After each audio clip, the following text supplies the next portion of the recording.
Well, welcome back to Sprague Homestead. I am Kanan, and today our fence stretcher is finally in from Titan Attachments. So let's take a peek at how we got it from the shipping company.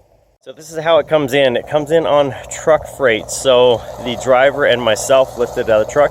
It's not incredibly heavy, but it was heavy enough that it took two people to unload. So we set it on the trailer. As you can see, the pieces themselves are all the yellow, and they did a fantastic job of shipping it inside of this metal kind of a crate, I guess you'd say, or a cradle.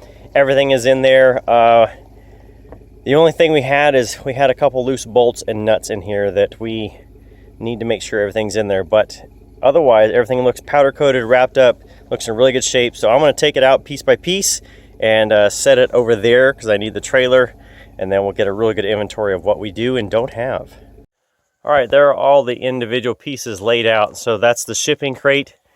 It's a 1x1 angle iron, or maybe 3/4 by 3/4 with some plates on the end. Easily stackable for them, but it's definitely not over heavy.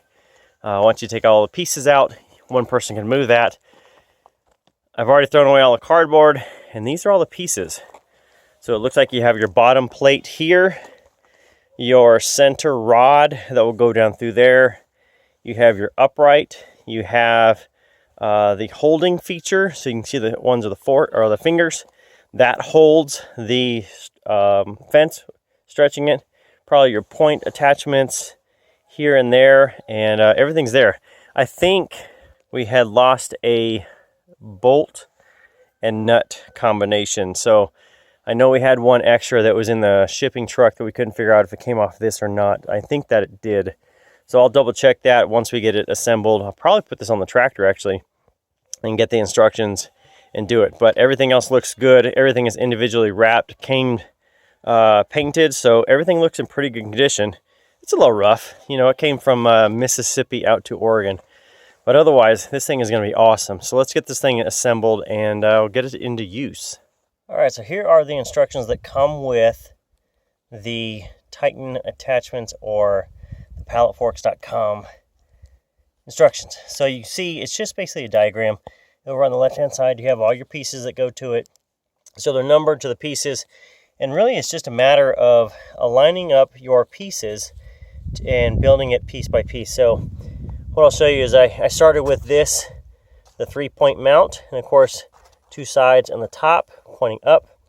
I aligned the bottom piece, the stretcher piece here, the top piece, and then this other one, and then the bar. Now this is just loosely assembled. I think once I get everything up on the tractor, it'll be a heck of a lot easier when it's vertical to put it together. So I started with that piece. I still have the pins there zip tied together, and that'll go on these end pieces, but I'm going to leave them attached now so I know where they're at. And then all the nuts and bolts came with it, so they just rattle loose. That piece there was the piece that had extra bolts and nuts kind of rattling around. They don't ship them with lock washers, I'll say. And I saw a review online that somebody had said after about an hour, all the nuts and bolts tend to loosen up. So I will probably go and get some lock washers from the store and add those later, but the bolts are long enough to accommodate that. So I think once you get this stood up and get the 3-point attached, I will get everything perpendicular and put together. But there's the attachment. I mean, it's pretty much maybe 15 minutes to put together. Very simple kit following the diagram. Just the piece built the 3-point, the bottom, which has the plate on it. And if you just follow basically the diagram, it's really pretty easy to go.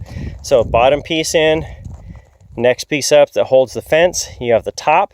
I just slid the bar in, which really vertically will be held down with gravity, and then put your other 2 pieces in. So the bottom here has 1 hole, and this channel faces out according to the diagram to the piece, and then the top piece has 2 holes, so you put the bolt and nut through the top hole there, and then the second one aligns with your lock, so it's your locking pin there. So very simple to use. Now we just need to really get the attachment onto the tractor, get everything tightened back up, and then we'll get to use some on this fence. All right, so here's going to be the final piece that we do have now fully assembled, attached to the tractor, and we're going to do some fencing. So as we have a small roll here loaded with the bar down to the center to keep it in place. Now one thing I'll note is the bottom of the kind of the catch here, that piece there's a hole at the bottom there that was off about 1/3 of an inch that we did have to slot out in order to get it to fit over the stud, and then for this to swing closed and go inside this channel. And then there's some clamps that thread into it. So we had to slot that to be able for it to move out more as it swung closed, and then we could get it to clamp. Otherwise, everything else has been a great fit. We've already done one section of fence this morning, and now we're gonna do a second set this afternoon with the tractor all loaded up.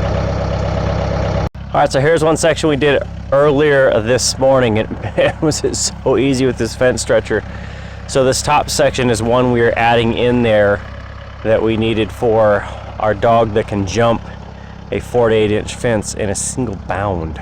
So we now have added a double second layer. This is a 36 inch on the top, and now this is probably a good 6.5, almost 7 feet tall. Hopefully she cannot jump this.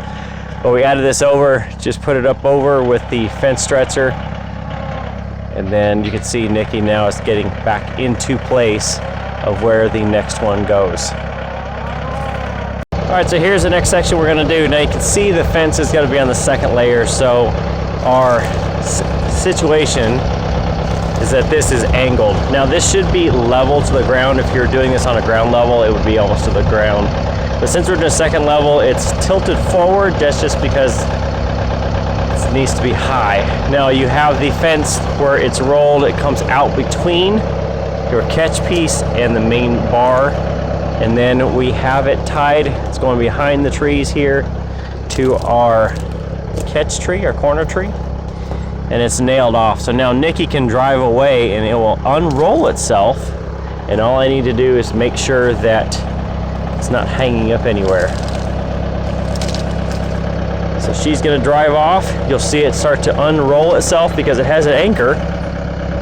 And all I need to do is make sure it does not catch itself up.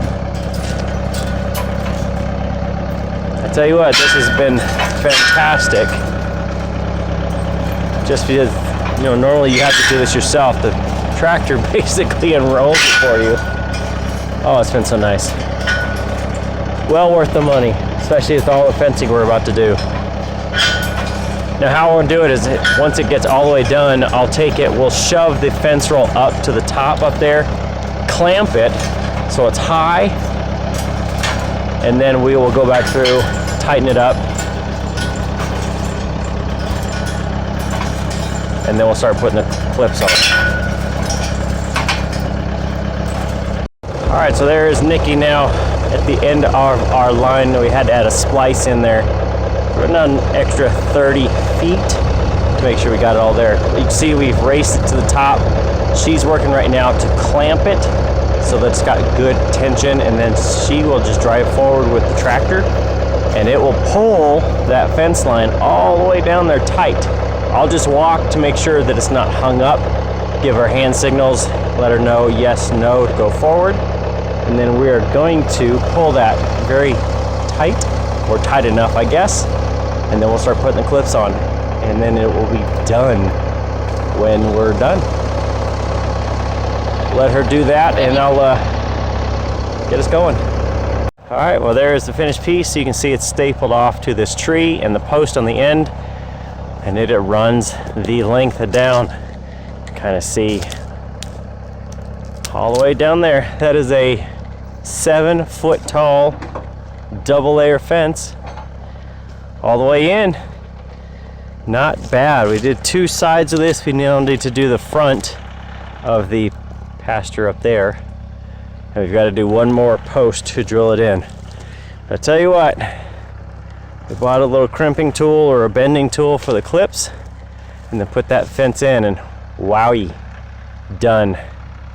So that's it for this time on Sprague Homestead. If you guys have any questions, I'll put some links down to the 2 tools we used: the fence unroller stretcher, and then Nikki's got a review coming up on a little handheld tool to bend the clips that she bought for like 15 bucks, something there, and she said it is awesome. So I'll put a link down in there, and then we'll do a review later on.